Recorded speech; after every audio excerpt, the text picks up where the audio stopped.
can see that's a Mitsubishi PHEV. Huh?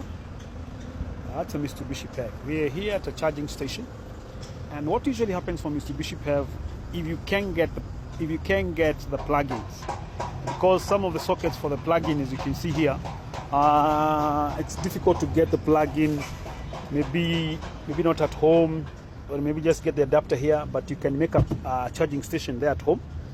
So guys, we're at Sarit Center, and we have a company called Supercharger. They offer such services for charging.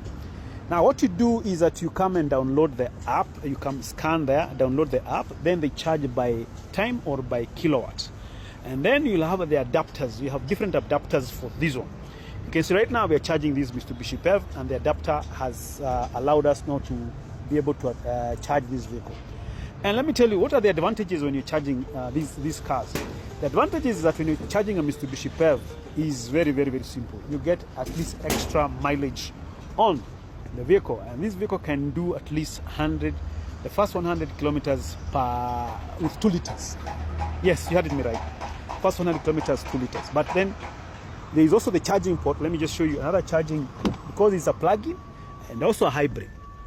You can see when you come here, I don't know if you can see it clearly, you can charge. When you're driving the vehicle and you press that one, it shows on the dashboard you're supposed to be charging. It will show there on the dashboard you're supposed to be charging. So you had me right. That's a Mitsubishi PHEV for you guys. I always tell you, I want to advise you on plug-in. Remember, it's a plug-in. It's also plug-in hybrid EV. That is what we do. Thank you guys.